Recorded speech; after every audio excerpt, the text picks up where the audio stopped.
Namaskaram, good morning ladies and gentlemen. My name is Shilpa Nainani and let me take the pleasure of extending a very warm welcome to all of you to the 20th edition of BioAsia, Asia's largest life sciences and healthcare forum. Let me begin by saying some of the two most important words in the English dictionary. Thank you. Thank you to each and everyone who is present with us here today. Thank you to each and everyone who has been with us in the past editions of BioAsia. And thank you to each and everyone who continue to support us in this phenomenal journey.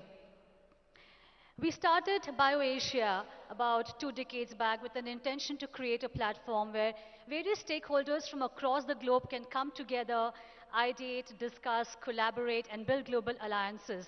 The last 2 decades have been filled with all of the above, and BioAsia has also gained significant stature and prestige and continues to witness the participation of more than 2,000 global leaders from across 95 countries every year. With great pride and deep humility, we recognize and share that BioAsia has served as a platform for showcasing India at the global level, and it continues to play an important role in shaping India's life sciences growth story.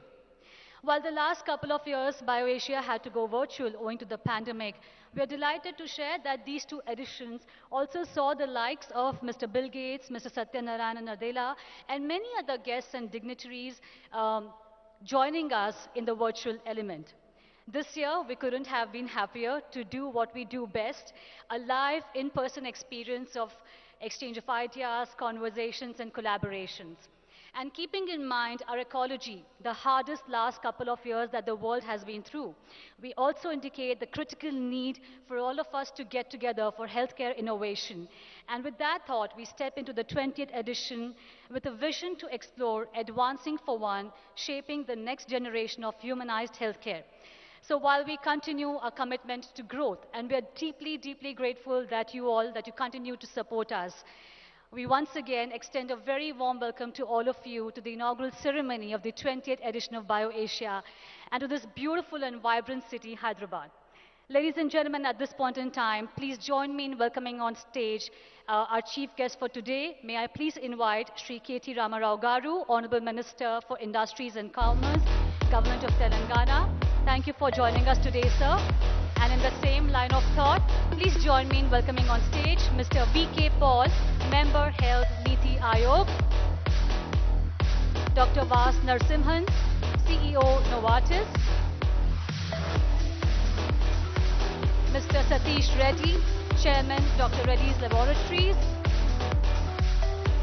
Mr. Jayesh Ranjan, IAS, Principal Secretary, Department of IT, ENC, and Department of INC, Government of Telangana. Thank you for joining us today, sir. Moving ahead, may I extend a warm welcome and invite on stage Mr. Garrett Wynne Owen, British Deputy High Commissioner to Telangana, Mr. Shakti Nagapan, Director, Life Sciences, Government of Telangana and CEO, BioAsia. Come on, we can get louder than this. Thank you. Dr. Samit Hirawat, Executive Vice President, Chief Medical Officer, Global Drug Development, BMS. May I also invite on stage Dr. Ajit Shetty, Chairman Emeritus, Janssen Pharma and Chairman, International Advisory Board, BioAsia. Mr. Jayant Nadigar, Trade and Investment Commissioner of Flanders. And Mr. Suresh Subramanian, Partner and National Leader, Life Sciences, EY.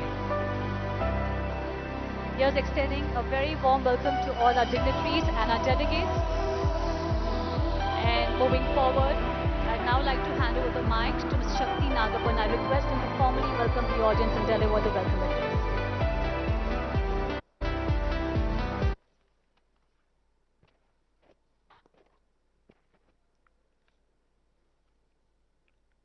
Honorable Minister, dignitaries on and off the DS, ladies and gentlemen, good morning and a very warm welcome to all of you to the 20th edition of BioAsia. India has proved to be an attractive life sciences destination in the world, a fundamental instrument in achieving phenomenal health outcomes. Telangana in specific hosts the most thriving life sciences industry in the country and also the region. Hyderabad, in its dominant position, as a life sciences cluster, has set new benchmarks in creating a viable ecosystem for the industry to boom. We are proudly hosting the 20th edition of BioAsia in this city of Hyderabad. It has undoubtedly been an instrument of great magnitude in spurring discussions of global relevance and also collaborations of healthcare significance. BioAsia's emergence as one of the Asia's biggest life sciences events is a testimony to its impact. With the theme of Advancing for One, we are confident that the 20th edition is likely to contribute to a significant amount of collaboration among all the key stakeholders for development of the healthcare industry. Over the next 48 hours, the event will outline some of the spectacular global life sciences achievements clubbed with deliberations and pioneering ideas that could shape the future of industry. I once again welcome all of you to the phenomena that BioAsia is, and I wish everyone impressive outcomes. Thank you. Thank you, Mr. Nagapan. Ladies and gentlemen, for all of us who've been with BioAsia, a name and face that BioAsia is also synonymous with is Dr. Shetty.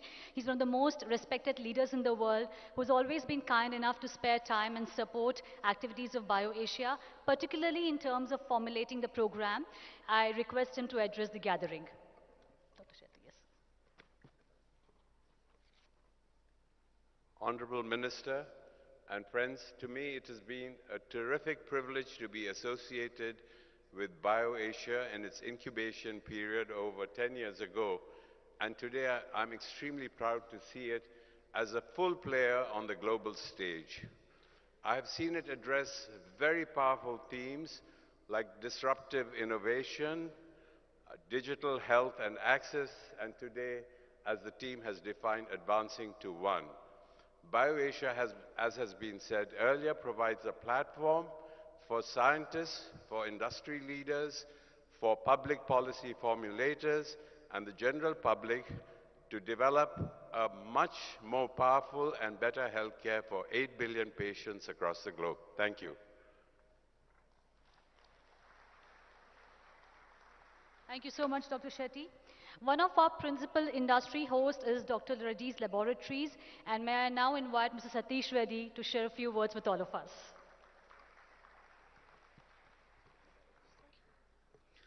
So very good morning, ladies and gentlemen. Honorable Minister KT Ramarao, Dr. Paul, Vinod Paul, Niti Ayog, distinguished members on the dais. On my behalf, warm welcome to all of you to the BioAsia. It's the 19th edition. Next year it will be 2 decades of BioAsia. All these years, it's been the flagship event from the government of Telangana. Minister KTR has been personally been spearheading this over the past few years. And it's really grown from strength to strength. It brings in a host, a galaxy, in fact, of top scientists from across the world, business leaders, policymakers, regulators, various government officials. And it really sets the stage in terms of what it should be for life sciences, as far as the country is concerned, also particularly the state. The state, as you know, offers a lot of, opportunities for investment, a lot of strength it has grown, especially when it comes to life sciences, especially during COVID time. That's the time we could really display what we could do, especially coming in from vaccines, not only just vaccines, but even when it comes to pharmaceuticals. I think the country, as well as the state, has been in the forefront in terms of being able to rise up to the occasion. So to all the people who are attending the conference for the next couple of days, I wish you the very, very best. It will be a great set of deliberations, great outcomes all of us expect, and hope you have a great time in Hyderabad. Thank you. Thank you so much, Dr. Reddy, and for so beautifully encapsulating the last 20 years and for your wishes. Moving ahead, ladies and gentlemen, we are delighted that Province of Flanders is our international region partner for the 20th edition of BioAsia, and we are joined by Mr. Jayant Nadikar, Trade and Investment Commissioner of Province of Florence. I request him to address the gathering. Can we please welcome him with a warm welcome?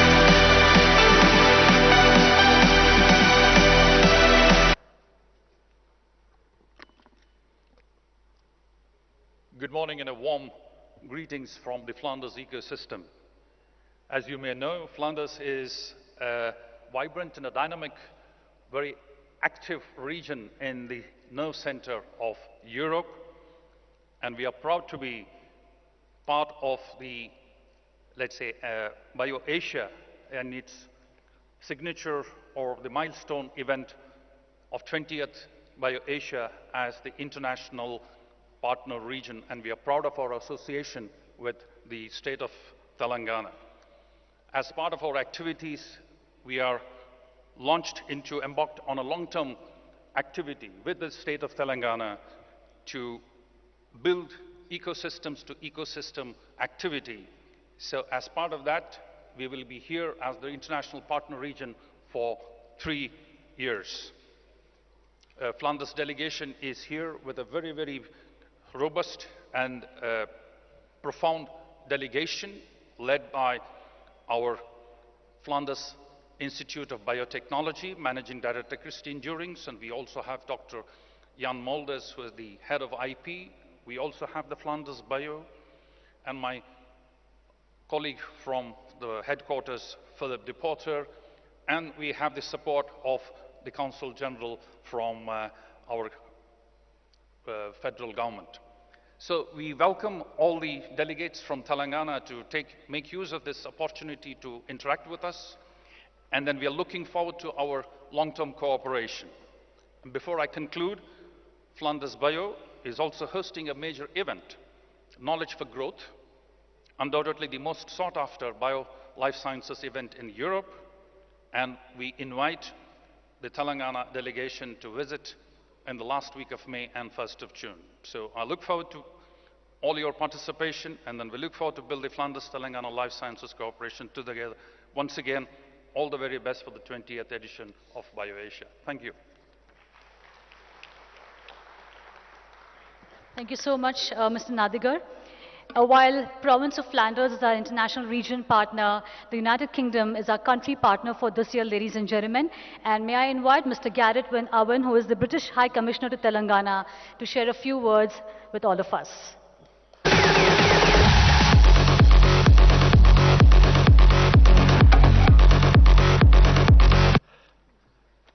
Good morning, everyone. Honourable Minister, friends and colleagues on the stage, friends and colleagues in the audience. The UK is really proud to be the country partner for this, the 20th edition of BioAsia. I don't have to tell anyone in this room the importance of international collaboration, the importance of the life science community, of the biotech community, of pharmaceutical companies, all working together to help tackle global challenges, to help tackle global health challenges. So it's great to see so many people in this audience, and I certainly hope that over the next 2 days we have some very useful, productive sessions and meetings to help what we all want to achieve, which is a better world and a better health for everyone. Thank you very much. Thank you very much, Mr. Owen. Delighted to have you here with us today, sir. Moving ahead, ladies and gentlemen, I'd like to share with you that we are pleased to share that Sanofi has strengthened its presence in Hyderabad by setting up the Sanofi Global Medical Hub that will provide operations support worldwide. I'm going to request Honourable Minister to present a memento while I invite the team on stage. Please join me in welcoming Mr. Nakul Verma, Senior Director, Public Affairs. Can we invite Mr. Nakul Verma on stage, please? Yes. Mr. Matthew Cherian, Head of Group Science International, and Ms. Mrinal Duggal, Head Analytics, Design Engagement and Projects. A small presentation of mementos to the Sanofi team, my Honourable Minister.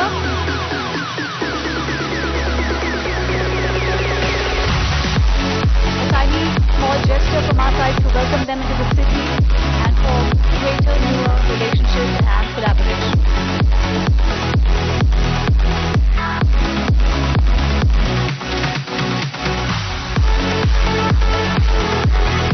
Thank you, Team Sanofi.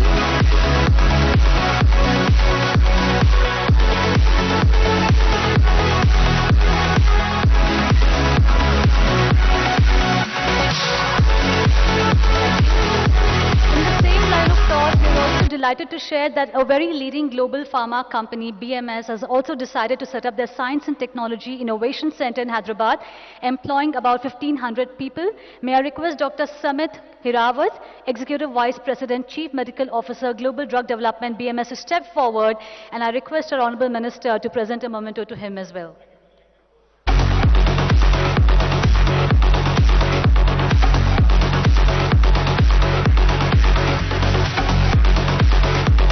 Thank you, Dr. Samit Hirawat, for joining us today, and we look forward to an extremely fruitful collaboration. Thank you, Honorable Minister, for doing the honors.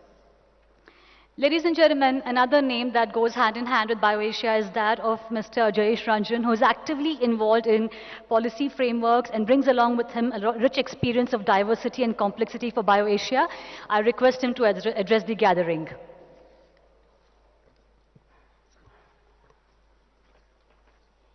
Thank you.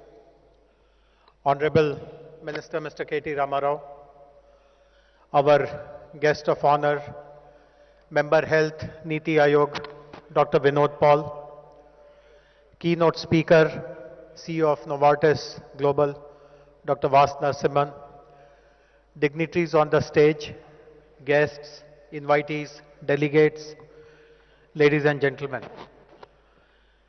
It's a matter of great honor to welcome all of you to the 20th edition of BioAsia.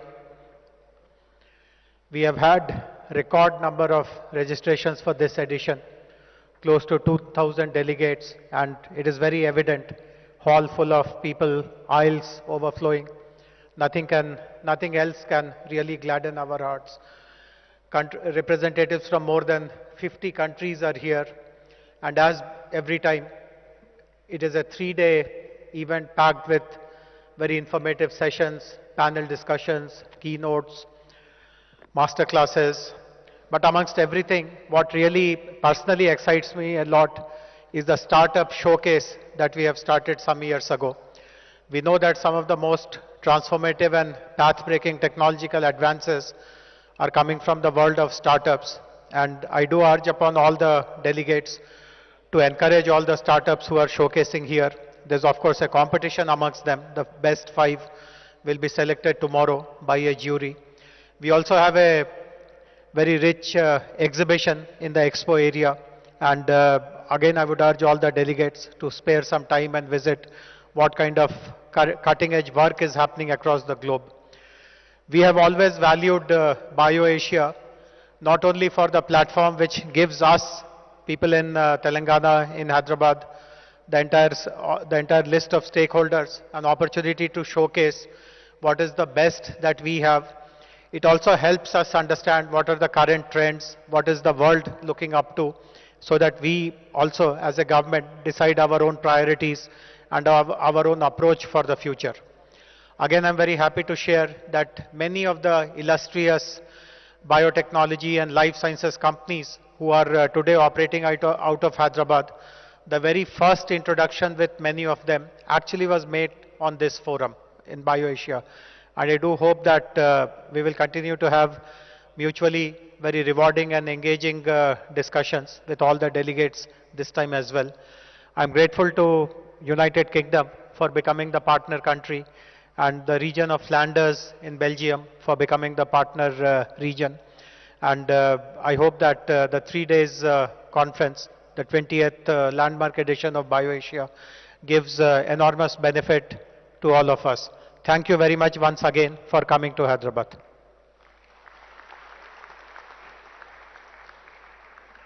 Thank you very much, Mr. Ranjan, for always supporting us and for your wishes.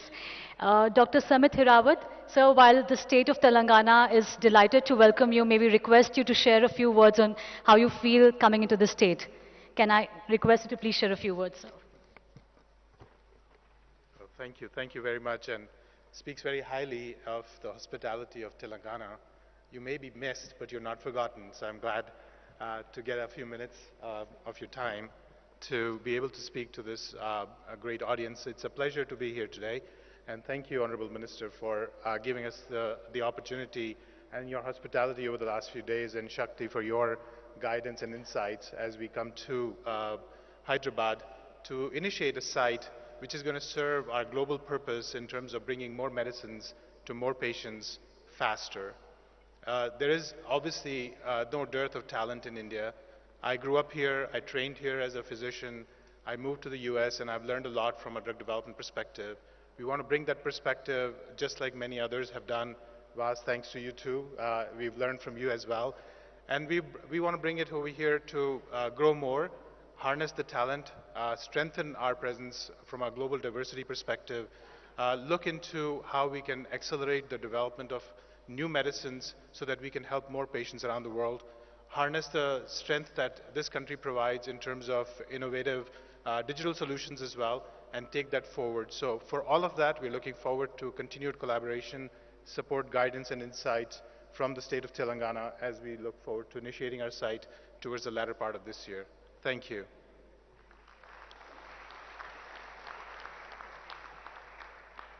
Thank you so much, Dr. Samit Hirawat.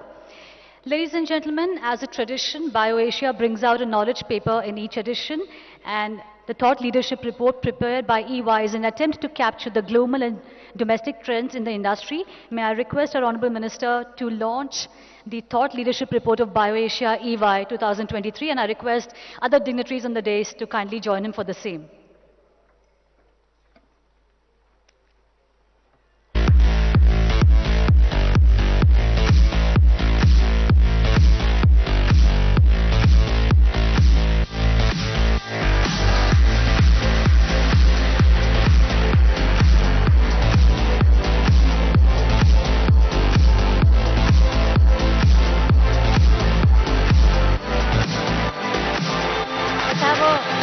Ladies and gentlemen, for the launch of Thought Leadership Report of BioAsia EY,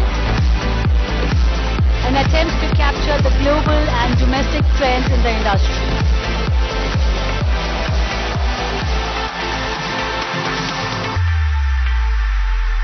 Thank you to our Honourable Minister and all the dignitaries for doing the honours. We are joined today by Dr. V.K. Paul, who is a globally recognized medical scientist and a public health exponent. He is known for his contribution and service to the field of family health, ladies and gentlemen. At NITI, he leads the health, nutrition and HRD verticals. He has played a pivotal role in the formulation of key initiatives such as Ayushman Bharat PMJ, Ayushman Bharat Health and Wellness Center Scheme and Poshan Abhiyan. Can I please invite him onto the podium and request him to share a few words with all of us? Can we please welcome him with a warm round of applause?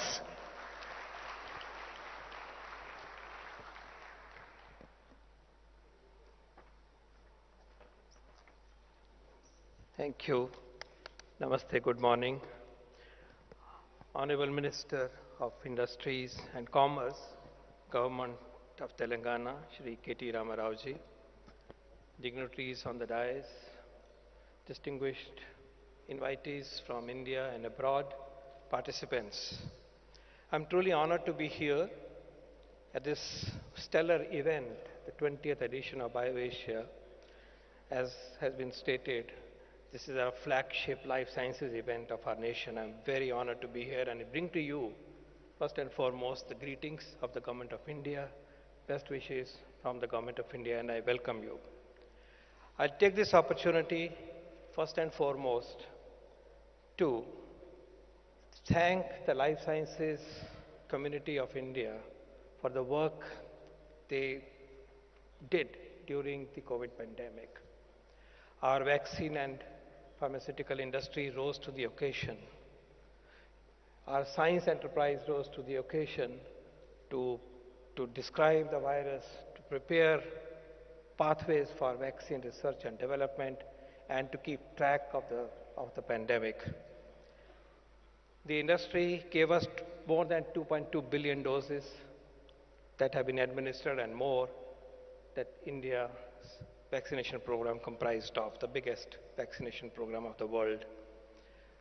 You gave us vaccines on all platforms, inactivated vaccine, adenovectoral, nanoparticle-based, protein subunit-based, the nasal vaccine. We were so proud that not only you quickly scaled up production of, say, Covishield vaccine, which is the AstraZeneca vaccine, but also indigenously developed the co-vaccine end-to-end. You developed a DNA vaccine for the first time in the world, and you developed a thermostable mRNA vaccine. You adapted to create large capacity of producing protein subunit vaccine through BioE. You adapted to be able to produce Covax. You quickly responded to the need of developing a vaccine, the Sputnik Russian vaccine, and so on and so forth. I'm so very proud. You are our corona warriors. On behalf of the nation, on behalf of the people of India and each citizen, I want to applaud you for your achievement, and guys, a standing ovation to our industry. Sir, together, as per the estimates published in the Lancet, the vaccine program of India over 1 year saved 3.4 million lives. 3.4 million lives. Sir, our vaccine industry supplied 258 million doses of vaccine to 101 countries through Vaccine Maitri, the bilateral program, and in addition, 292 million doses through COVAX system. Sir, our pharmaceutical industry ramped up production of remdesivir to 12.2 million doses per month in a matter of days. We are so proud, and you sent essential medicines to 150 countries. We are so proud. So it's a day of pride, sir, that we are here post-corona for this wonderful, wonderful event which takes us to future. On our part, the regulatory system responded by working very hard. Colleagues here are aware how late-night meetings were being conducted for rolling reviews by very esteemed colleagues who constituted the scientific group. We multiplied our capacity to have testing. On 10 days in our nation, more than 10 million doses were administered in 24-hour spans. And we created a record of more than 25 million doses on a single day. We are very proud. I take this opportunity to thank the international community for standing by us in this endeavor, and we continue to depend on you together to develop solutions for not just for India, but for the world. The Honorable Prime Minister has always stated from his speeches and also in the statements in the UN General Assembly that India's life sciences enterprise, the pharmaceutical enterprise, the vaccine enterprise is not only for our country, but for the humanity. I like to state that the Government of India has moved forward with multiple policy initiatives to further expand the scope and the intensity and comprehensiveness of our enterprise in pharmaceutical and biomedical devices sector. You'll be hearing more about this. You are aware that we are looking at a new bill, the Drugs, Cosmetics and Medical Devices Bill. Bulk drug parks are being established, medical devices parks are being established, a productivity linked scheme has been announced and is already rolling out. And in this budget speech, the Honorable Finance Minister has launched and announced a scheme to support R&D in this area. Sir, in our esteemed capacity of G20 presidency, India has an opportunity and world has an opportunity to move on 3 important tracks in the health sector. First, health emergency preparedness. 2, to ensure availability of affordable, effective, quality medical countermeasures, namely vaccines, treatments, and diagnostics. And thirdly, for digital health for public good to achieve universal health coverage.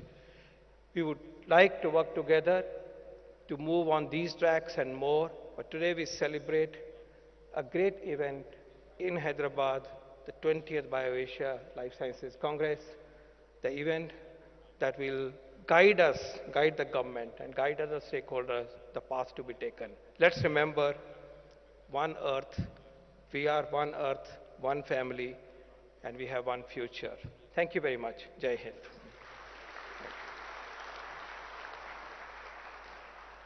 Thank you so much, Dr. Paul, for reiterating the fact that BioAsia is doing what it can to create a mark on the global platform when it comes to life sciences and healthcare. Ladies and gentlemen, as we speak today, Hyderabad is well on its way to transform itself from being called a pharma city to a well-integrated pharma manufacturing hub. The life sciences sector is working towards doubling its size from the current $50 billion to $100 billion in 5 years. And Genome Valley, which is India's first organized cluster for life sciences, is moving towards becoming the leading life sciences hub in Asia. And all this being possible under the vibrant government of Telangana, being spearheaded by our very own Minister, Shri KT Ramarao. Sir, we know BioAsia is very close to your heart. Can I please invite you to the podium to share a few words with all of us?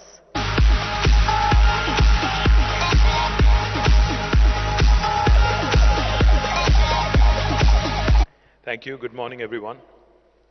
In fact, I have more than a few words. I have a long speech, so you'll have to put up with all of that.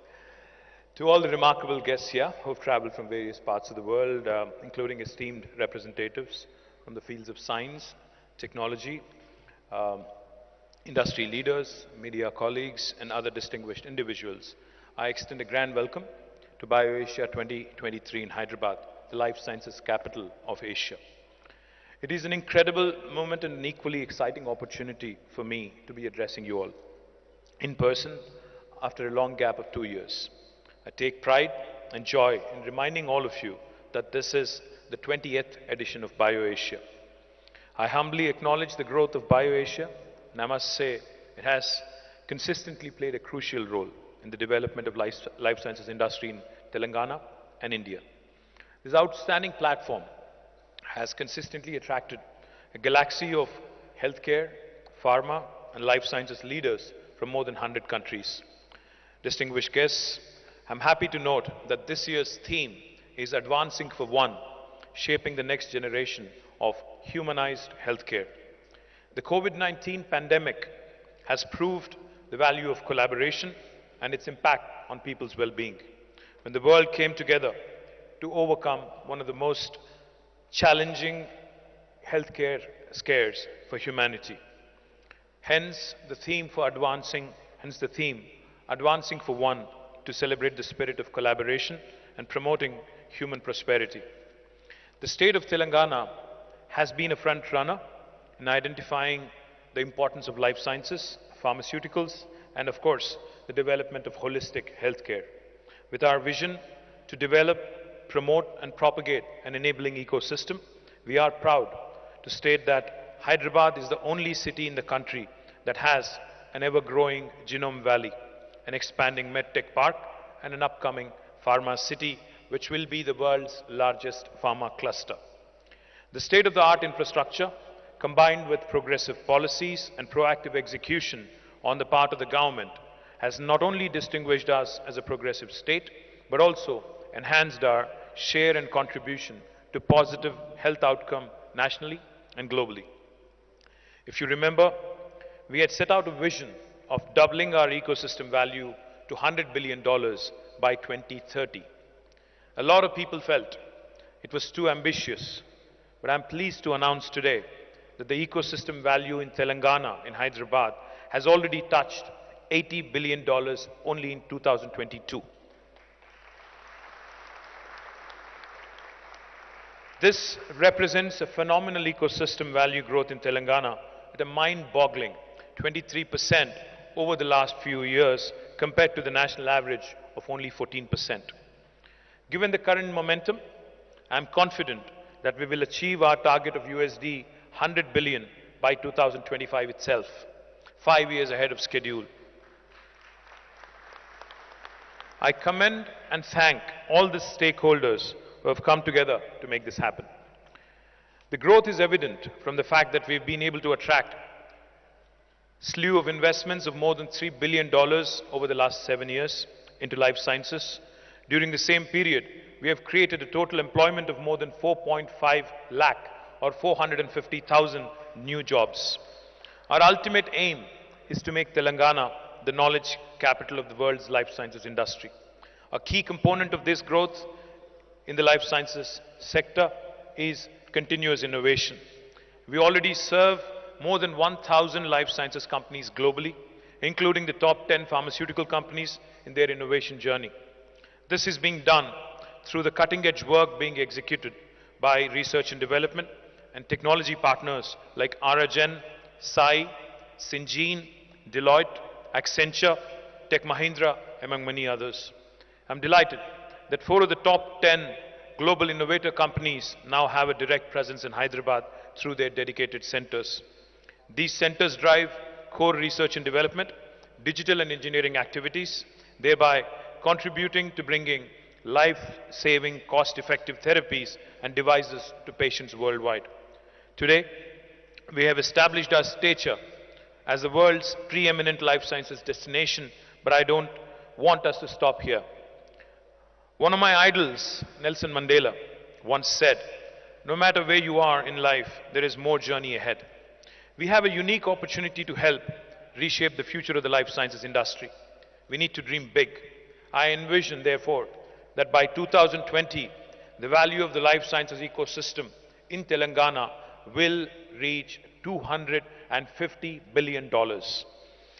But to achieve this, to accomplish this, there are several things that need to be in place. The 4 pillars that will help us achieve this audacious target, in my humble opinion. 1, complex manufacturing at scale. Telangana contributes to 40% of India's pharmaceutical production and is home to more than 1,000 life sciences companies, and we are growing every day. We are the only region in the world to have more than 200 US FDA approved sites for pharmaceutical manufacturing, which produce both innovator and generic medicines. Our capability will be further strengthened with the launch of Hyderabad Pharma City, which is the world's largest and sustainable integrated pharma park. While we are continuing to build on our strengths in small molecules, we also have started to make giant leap towards advanced therapeutic modalities. Hyderabad has been leading biological production in the country, with its key players like Dr. Reddy's Laboratories, Biological E, Bharat Biotech, Shanta Biotech, Aurobindo, Hetero, Gland Pharma, and Virtuo Biotech. We are now establishing a Biopharma Hub, a B-Hub, which is a first-of-its-kind growth phase center and biopharma scale-up manufacturing facility in India.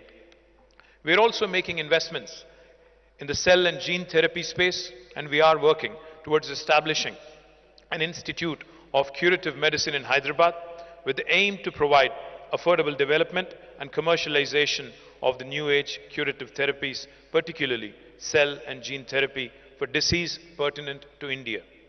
The second, biotech companies use these CRO services, and it is safe to say that a significant percentage of current and future NCE approvals originate in Hyderabad. As you can see, we are the most preferred R&D destination today. The third pillar, building high-end cross-value chain global capability centers. Hyderabad is emerging as the most preferred location for life sciences focused global capability centers. Today, I'm delighted to welcome a leading company like BMS and Sanofi to the vibrant ecosystem of Hyderabad, which will now be joining the illustrious list of companies like Novartis, Bayer, Medtronic, Thermo Fisher, Schrödinger, etc. These GCCs, the Global Capability Centers, drive and support key R&D, analytics, innovation and engineering teams globally. Over the next 5 years, we will position Hyderabad as a high-end GCC destination for the world's leading life sciences companies. These efforts will help expand our knowledge capital beyond manufacturing to other parts of the life sciences value chain. Outstanding infrastructure, great standard of living, and access to world-class talent will help us deliver on this promise. The fourth pillar, convergence of healthcare and technology. I can't say this enough. Hyderabad is that city where biology meets technology, where life sciences meets data sciences. And technology, as we all know, has the ability, has the potential to work as a force multiplier, to change the way we think about healthcare, to change the way we think about life sciences and how it is going to evolve. The use of technology, and particularly the advent of artificial intelligence, will drive transformative changes in the way diseases are diagnosed and healthcare is delivered to patients across the world. If we combine both engineering and product talent we have in large technology companies in Hyderabad, along with the deep life sciences domain knowledge, the possibilities are endless. I hereby announce that we will work on a program to position Hyderabad as the health tech mecca of the world.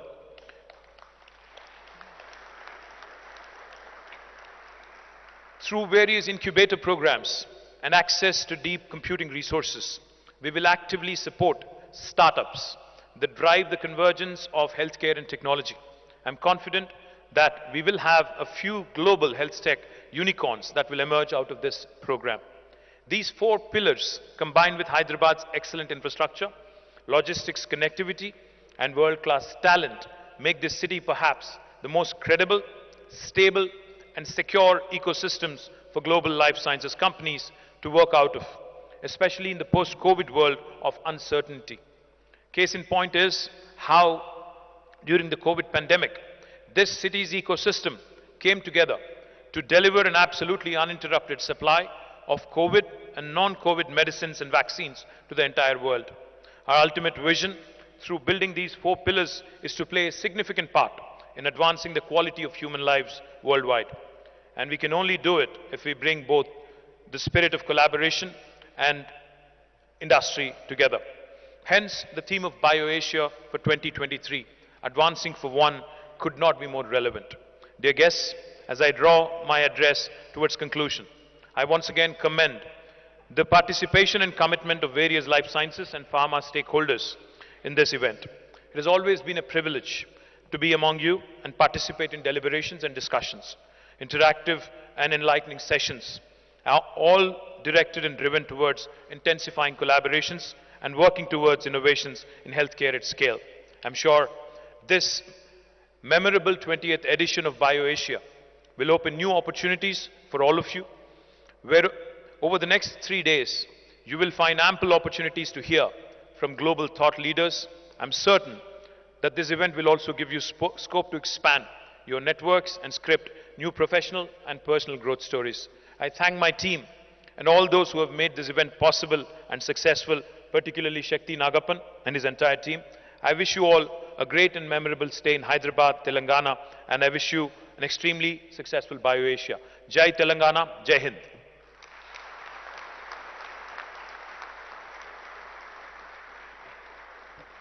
Thank you so much, sir, for spearheading the hallmarking of Hyderabad as a life sciences, the health tech mecca of the world. Thank you very much for that. Moving ahead, ladies and gentlemen, may I now invite Ms. Paridhi Gupta, VP Medical Devices Park, Government of Telangana, to propose the vote of thanks. Good morning, everyone. Honorable Minister, respected dignitaries on the dais and off the dais, our most valued invited guests, ladies and gentlemen. It's my privilege to have been asked to propose a vote of thanks on this occasion and to such an honorable audience. As everyone today mentioned, this is a momentous day in our BioAsia's history as it marks the 20th anniversary year.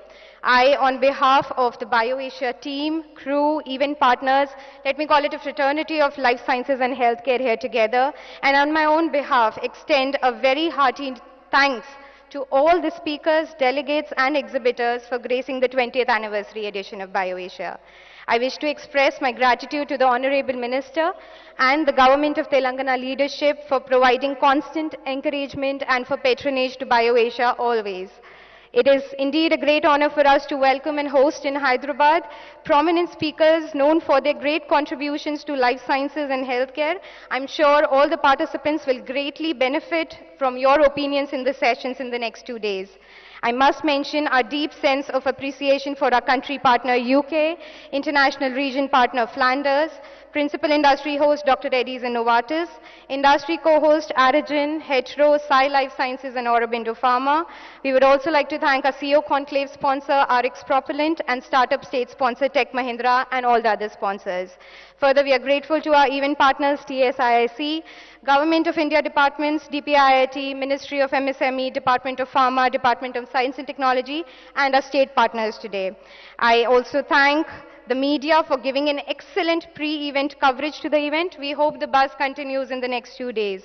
Finally, I take this opportunity to place on record a hearty thanks to all our event associates for the perfect logistics support and enormous cooperation on organization of this event. I also thank my team and the entire team of colleagues and volunteers. Thank you.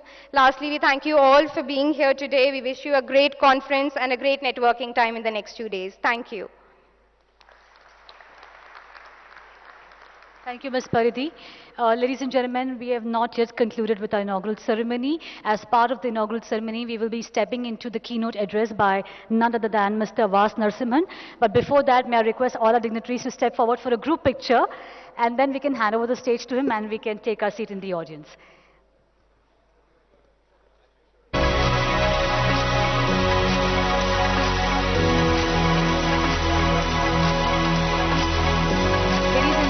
I request you all to remain seated. We will be having the keynote address by Mr. Vas Narasimhan.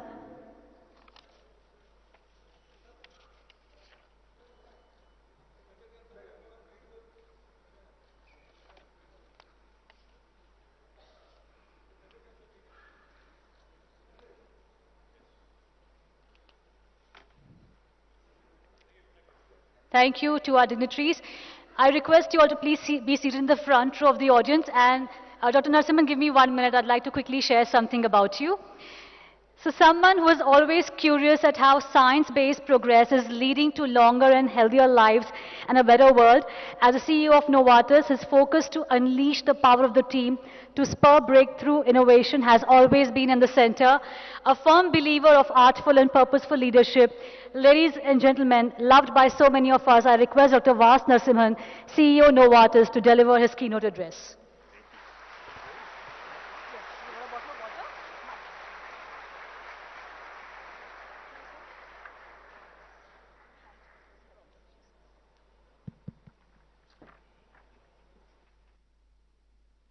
Well, terrific. It's an honor to be here. I'd like to thank the organizers for kindly inviting me now for a third time. I'm glad that the last couple of speeches went well enough that I've been invited back. And I also, of course, want to thank the minister and the incredible team here in Hyderabad, which has helped us build an extraordinary center here of now over 9,000 people. It wouldn't have been possible without the minister's incredible support and all the years of support that that's created to allow us to create this incredible center here. What I'd like to do today is just walk you through 5 stories. I hope these 5 stories provide a source of inspiration. All I can ever hope to do in settings like this is perhaps inspire some of the people in this room to continue the incredible work of finding medicines for the world, making those medicines accessible, and continuing to improve the length and quality of life of people on this planet. The first story I'd like to tell is my story. Every time I come to Hyderabad, I feel a desire to tell my own story because it's such a meaningful moment for me to come back to India. My family originates from a small village deep in South India called Kalathur, my middle name. We emigrated over time to Vellore and eventually to Tirupati, where my grandfather was a school principal in Tirupati. My grandmother had a first-grade education in my father's side. They were extraordinarily determined to have their children have a full education, and were able successfully to do that. And on my mother's side, my grandfather, who you see here, graduated from Delhi University. He worked in the pharmaceuticals industry in Pune, and then eventually, in the 1950s, got an internship to go to Sandoz in Basel, where I live today. Went back to India, and eventually my family went to the United States and opened up tremendous possibilities for me. You stand on the shoulders of giants, always. These are the giants whose shoulders I stand on. I only wonder what they would have accomplished if given the opportunities that I've been given.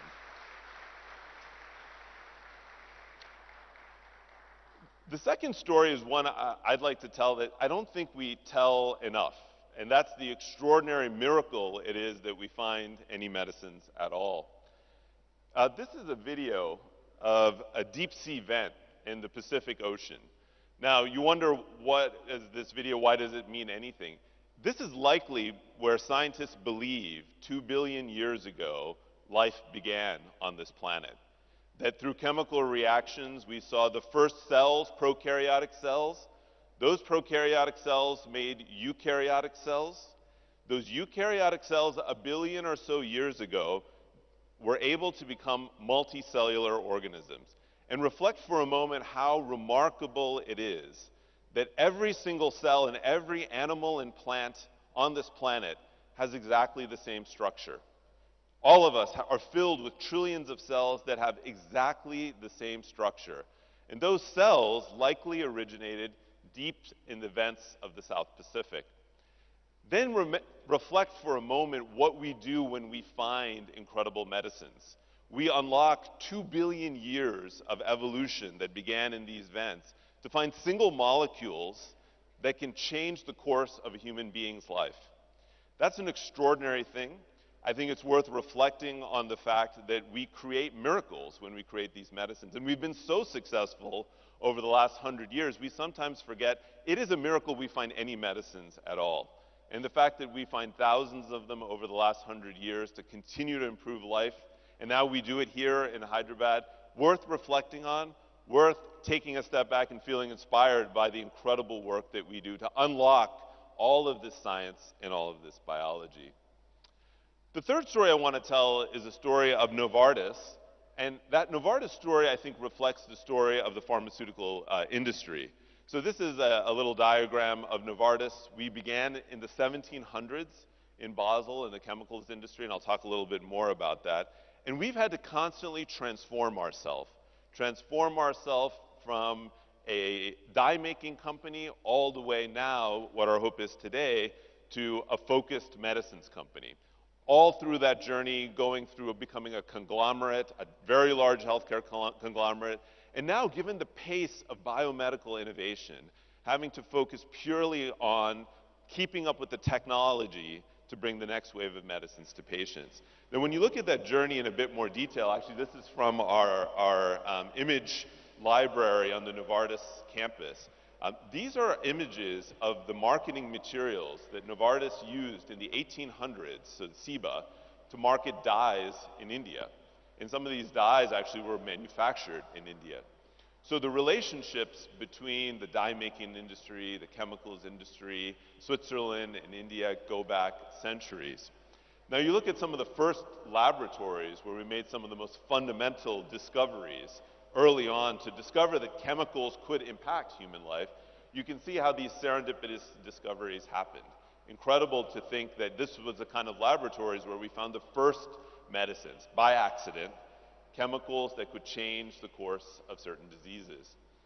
And then you come to today, this is one of our manufacturing facilities, and we're in a whole new world where we're able to fundamentally understand the biology of a cell and reshape that cell. That's the story of our industry, and also I think what will happen as well in the story of the Indian pharmaceutical industry. We move from a world of chemistry to a world of biologics, and now to cutting-edge science that really transforms patients' lives.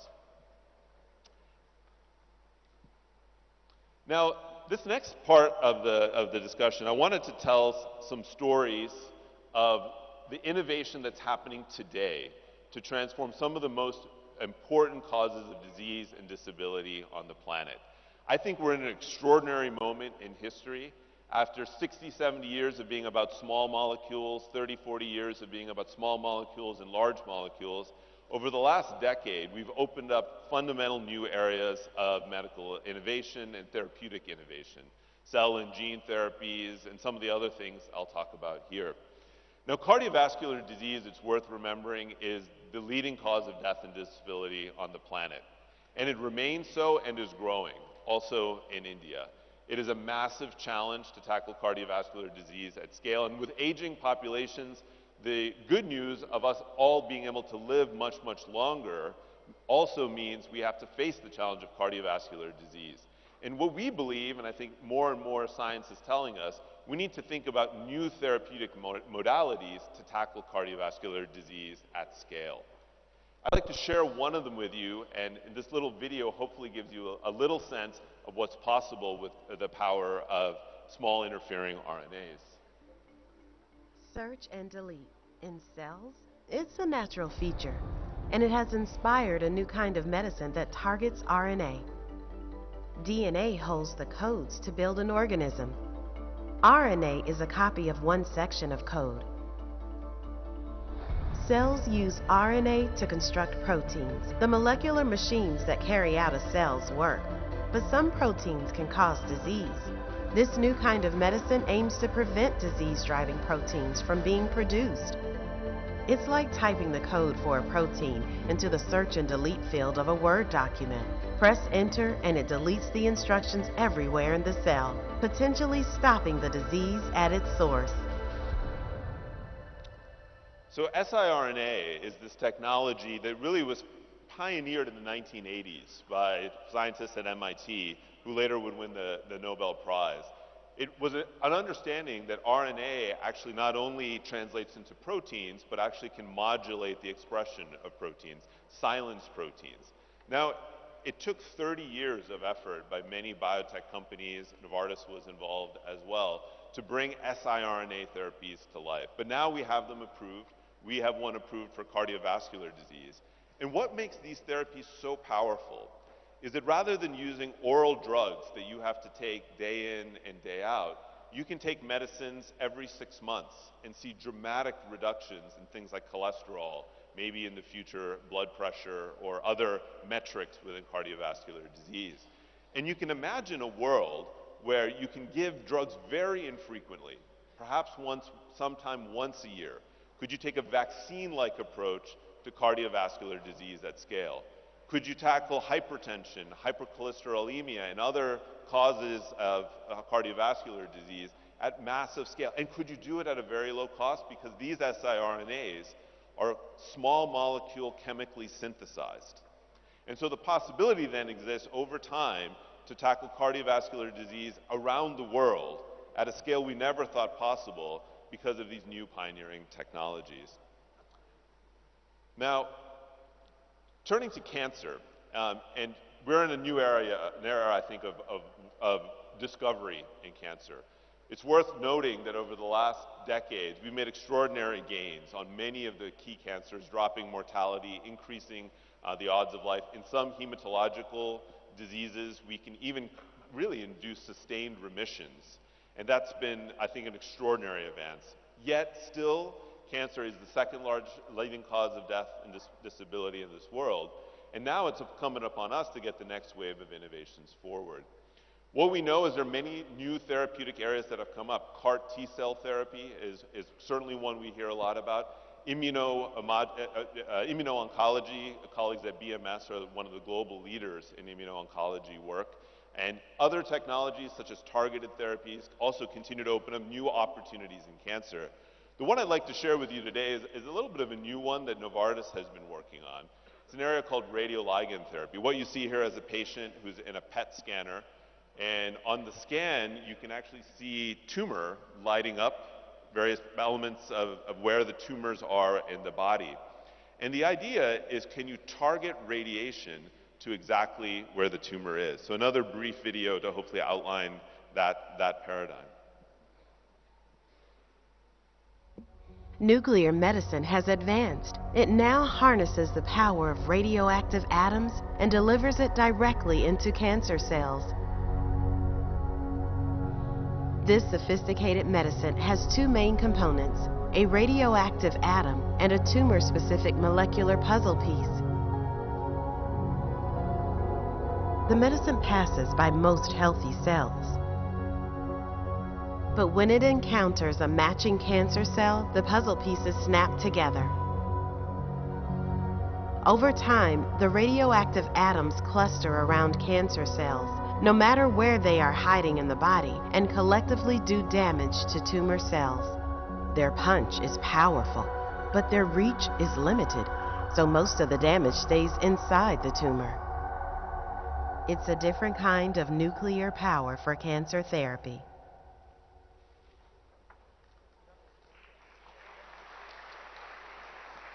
So a simple, elegant concept. Can you find ligands that are targeted to certain tumors? Can you link that ligand to a radioactive particle? And can you, instead of giving whole body radiation, which is so difficult for patients to take, can you actually target the radiation to exactly where the cancer is? One example of many of the kinds of things our industry is now working on to open up new paradigms in cancer. I believe over the next decades we'll continue to make advances and hopefully over time get to a place where we can actually deliver cures. And that's of course our long-term goal as a sector and as an industry. And here is some of the canisters of radioligand therapy in one of our facilities. Now I'd like to turn to neurological disease, the third leading cause of death and disability in many parts of the world on the planet. And we know that neurodegenerative diseases, as we enter with aging populations, is going to be a massive challenge for society. Some of the most difficult areas of medicine to find new therapeutics are areas like Alzheimer's disease, Huntington's disease, ALS, Parkinson's. And while we've made progress, the progress has been challenging because understanding the real biology of the human mind, human brain, is a vexing problem. Now, our hope over time is we can again look at new technologies to make breakthroughs. And one of the ones I wanted to highlight here, no video in this case, is to show how can you use multiple technologies together to direct things to different parts of the brain. Here is an example. This is a structure where you see an antibody linked to one of those RNA therapeutics I mentioned earlier. And the idea is, can you direct that RNA to the specific tissue in the brain where you're trying to have a therapeutic impact? And the hope is this might open up new possibilities, whether it's in neurodegeneration, neuromuscular diseases, to tackle these diseases at scale. Again, an example of how technology is allowing for the next wave of breakthroughs in medicine. Now, I'd like to turn now to, I think, for India, a very important part of the story, which is the work of our company and the work of the industry to really tackle tropical diseases at scale. So this is a picture of artemisinin, which is a plant that is common in China, also can be found in India. It is the basis of coartem, a medicine that we created for malaria, and also the basis of a Nobel Prize in medicine. It's actually a fascinating story. Actually, the basis of understanding coartem comes from 2,200-year-old ancient Chinese medicine texts. The scientists who won the Nobel Prize spent decades studying these texts and found that there could be a source for understanding where we could find anti-malarial drugs. This plant led to a revolution. Around 2000, we made this drug. Other partners now, other generic companies as well, make artemisinin-based anti-malarials at scale. They create the possibility of actually curing malaria in 5 days. And for Novartis, we've now reached over 1 billion doses of coartem provided to patients around the world at cost, at no profit. And when you think about that, also 400 million children have now been reached by that effort. I think it shows how when we apply technology, innovation to problems like malaria, and then come up with access paradigms, we can have tremendous impact on public health. It's not a story that's well told, but the reason now malaria can even be thought of as being globally eliminated is because we've been able to find these therapeutics. We're working on the next wave of therapeutics. We're doing those clinical trials on malaria in India right now. Alongside that, the work on leprosy is, I think, another great example of the power of when industry can work with communities to make a big difference. This is an example of one of the leprosy programs we run in India. Novartis donates the global supply of leprosy drugs for the world for free. And our challenge, though, has been being able to identify patients with leprosy and get them the medicines that they need. This is one example of many that we have where we are now re-energizing our efforts to really help India completely tackle leprosy. It's one of the few places in the world where we still have a prevalence of leprosy that is untreated. The drugs work extremely well. We just have to identify the patients and get the patients the medicines that they need. And then the third example I wanted to share is sickle cell disease. I was surprised to learn that India has the largest population, one of the largest populations in a country, the largest population of sickle cell disease in the world. Now, sickle cell disease is a disease that the industry has generally not really worked on. And until recently, there wasn't many new medicines. And then in the last 5 years, multiple new medicines have come forward. But what we learned in that journey was the basics aren't often in place. Children are not identified early that they have sickle cell disease. They're not getting the basic therapies such as hydroxyurea or penicillin-based therapies. And the opportunity exists to do newborn screening, early screening, and get patients the medicines that they need. So that's what we're endeavoring to do now in partnership with various NGOs in India on sickle cell disease. Can we get to that? First, the basics in place. We do it as well in Africa with 5 newborn screening programs in African countries.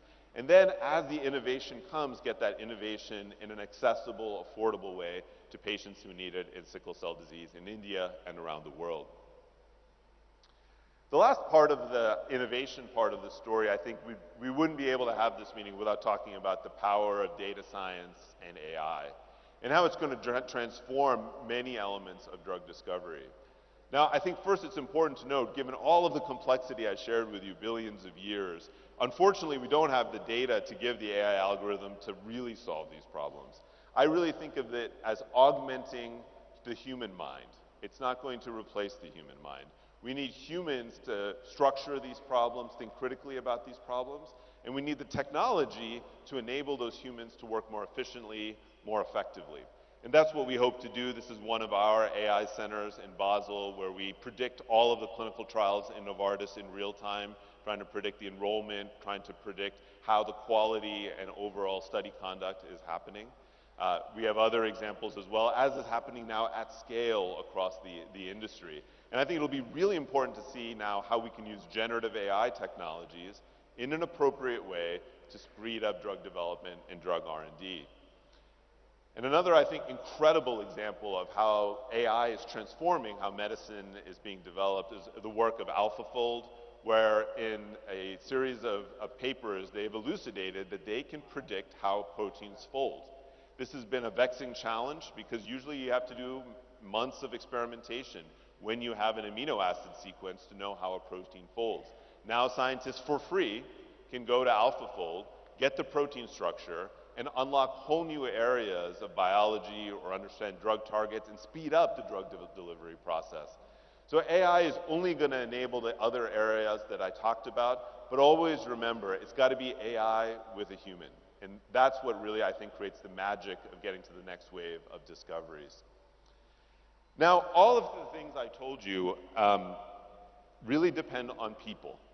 I think one of the things we don't talk about enough is that our industry, with all of the technology and all of the advancements we have, is a people industry. I was asked yesterday in Novartis Hyderabad in the town hall, what is the greatest asset of Novartis? What is the greatest strength of Novartis? It's our people. And it's only with people working together in extraordinary ways, in good cultures that really enable knowledge-based work to happen. We call it an inspired, curious, and unbossed culture at Novartis. Do things really happen? I just wanted to share a short video of just in the last 9 months, the faces that I get to see who work on these problems around the world.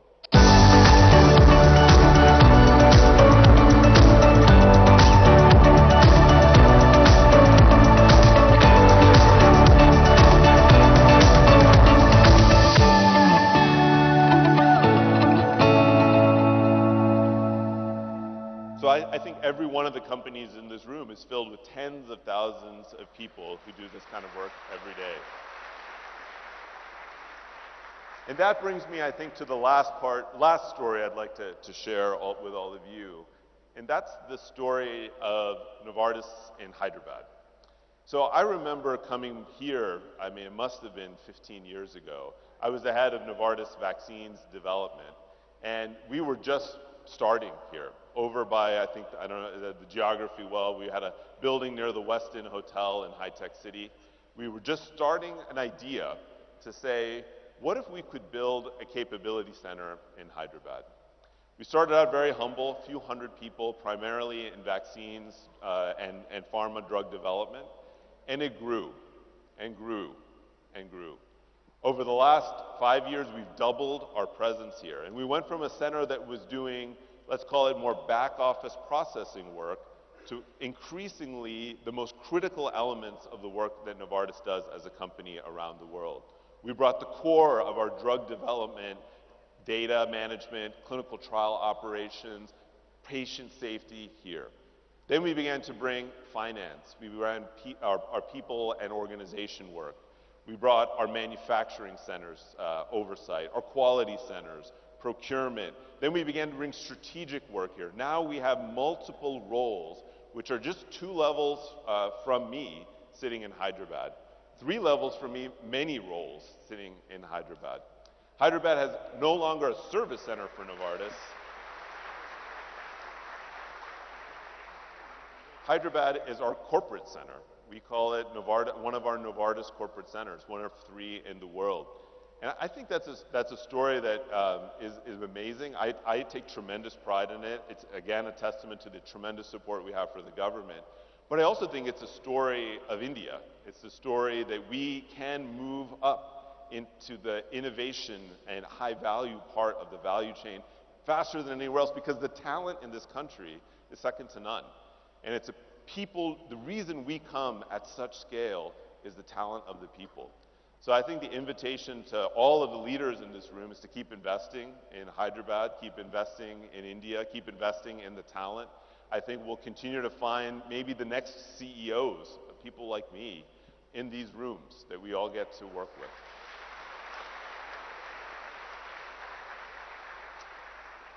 So I want to thank the organizers again for the opportunity to come here and speak. It's always a great honor, a great pleasure. I am inspired by everything I see here. Every time I come back, I only see further and further progress. We as a company, I as a leader, I'm only committed to the journey that we continue to be on here in this country and in the region and in Hyderabad. So thank you all very, very much. Dr. Narasimhan, thank you, sir. Please stay back for a second. Can I request the Honorable Minister to please felicitate Dr. Narasimhan, a small token of our appreciation and gratitude, and some very, very key takeaways: the significant role of technology and innovation in health, how healthcare is on the major helm of transformation. At the epicenter, of course, there are people.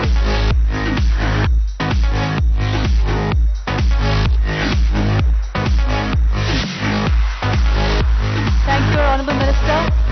And Dr. Narasimhan, we let you go with one request, 1 year in advance, that we intend and we hope and request to see you in BioAsia 2024 as well.